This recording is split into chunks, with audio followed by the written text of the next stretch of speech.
What's up everyone, welcome to a brand new video, and today we'll be taking a look at the Junkers Ju-290A from Revell.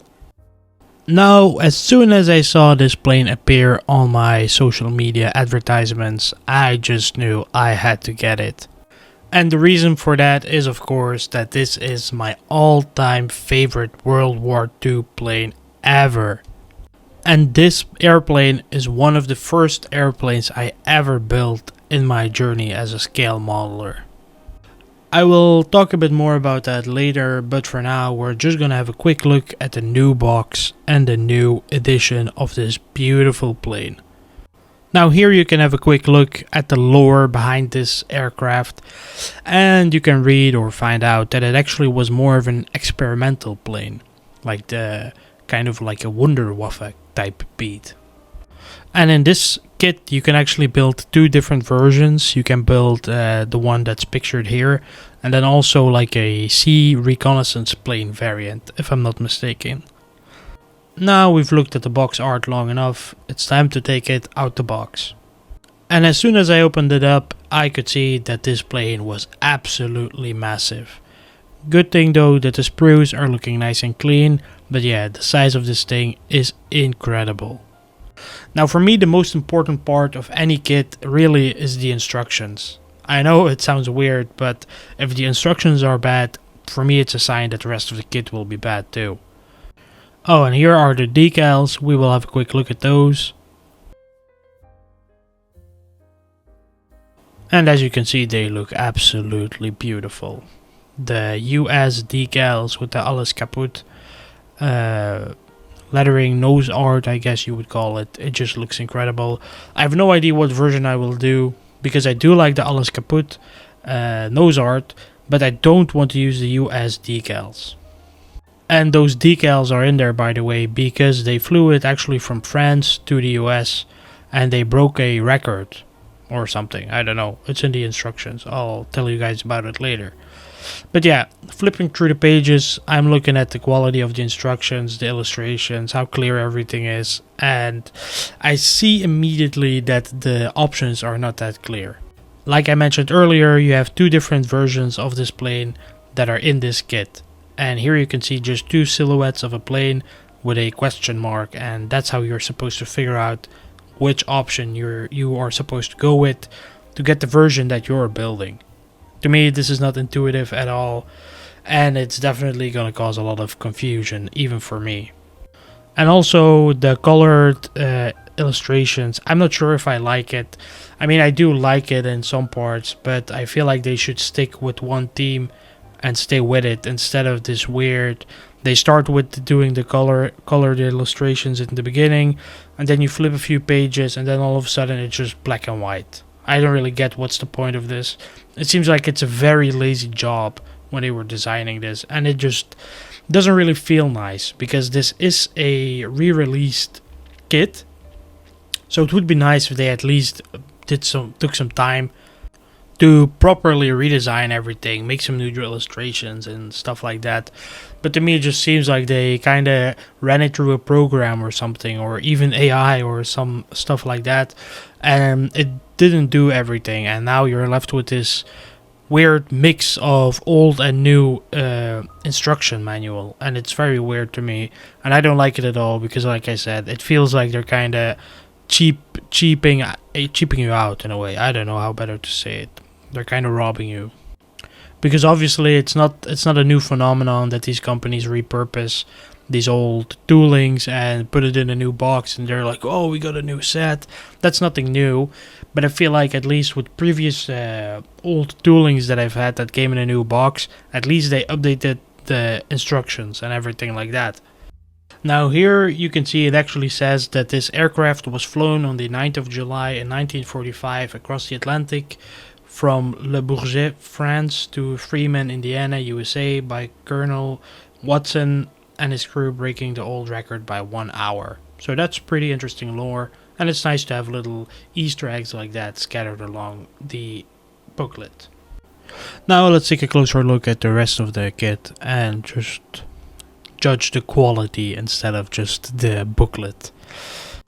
Now I do like the initial look of it. It looks very clean in this darker plastic, but I see that a lot of pieces are like scuffed up and a little bit damaged, scratched up. I don't know, maybe this is just from like moving around in the box and everything like that. And obviously it's not a big deal, but again, it does not leave a great first impression, unfortunately.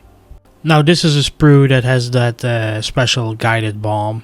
I don't know what's so special about it. I mean, it was one of the first guided bombs ever or something. I don't know.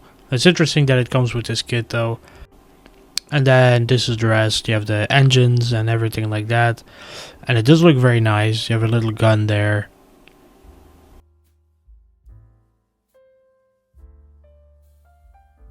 And then I think this is the underside of the wing. Or the top side, I don't know. But it's very big. I know that for sure.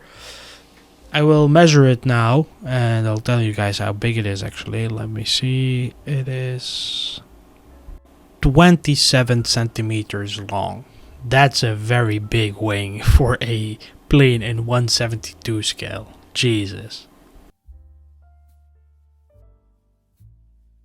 I'm just really having a quick look at everything, the quality of everything, and it looks very smooth and nice. That's why I'm feeling it, just to see like what the texture is kind of.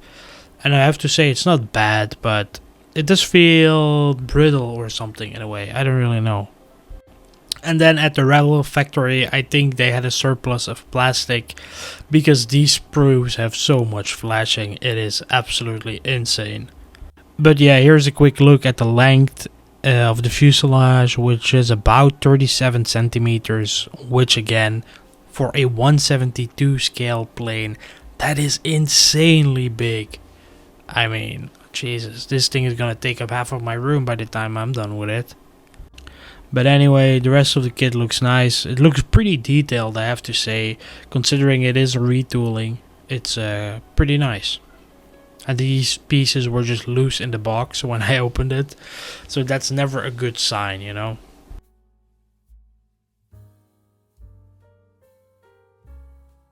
And then this is just the other part of the wing. Again, it has some, I don't know if you would call it damage, but some scuffing on it, you know.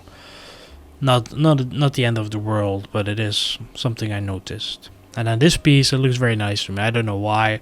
Maybe it's just the shape that's interesting, but I like it. Yeah. And here on the underside you can see the paneling. That will be very nice, and hopefully I will be able to bring out the details once I've painted it. Now let's bring in the older brother. I did mention that this is my favorite plane ever, so that's why I have two of them. Now this box, back when I was like 14 or something, was actually one of the first big planes I ever built.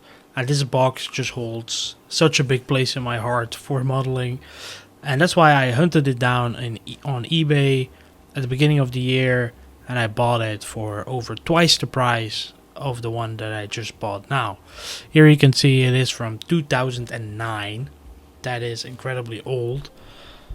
I say when I was born in 2000. Anyway, this box, I was very happy when I found it. I ended up buying it from a guy in Germany or something. I didn't even remember what this plane was called. That's how far gone it was. So after a long Google search, I found it on the Wikipedia page for German airplanes in World War II, and I was very happy with it.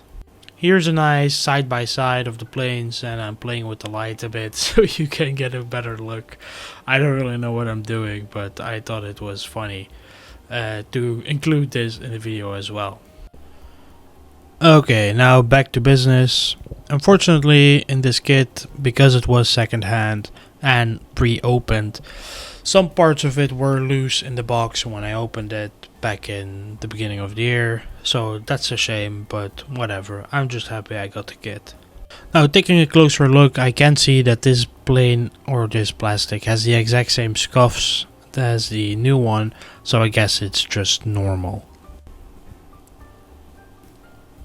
And flipping through the instructions, it looks like it's pretty much exactly the same as the new ones, just in black and white.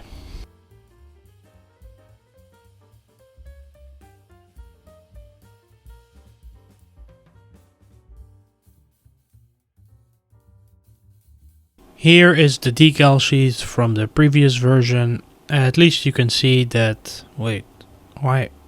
My lord. Okay, here we go. At least you can see that in the previous version it was a different decal sheet than in the new one.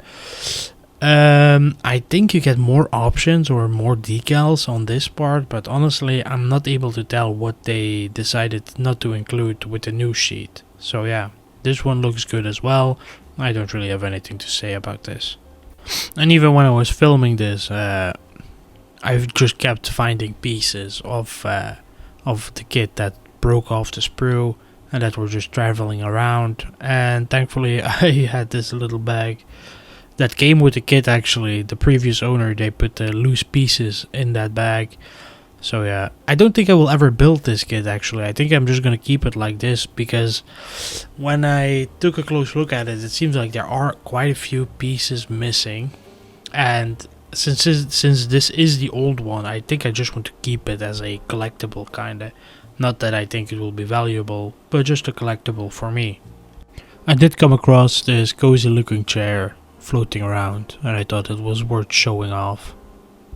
And just for fun, I put the two of the same sprues next to each other just to see if there's any difference at all, which obviously there won't be because they're the exact same thing except a different color of plastic for some reason. Like maybe this plastic is higher quality or something, I don't know, I haven't looked into it, but it does feel more premium, I guess, than the old one. And there you can see that I'm missing that piece. It's completely gone. I have no clue where it is. But yeah, even if it's just the color of the plastic, it looks more premium. So I'm happy with it either way. That's it for the video today. The review of the kits is done.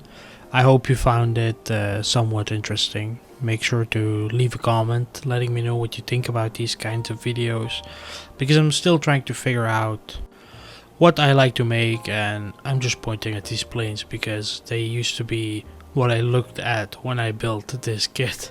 It's kind of funny to have these memories come back up.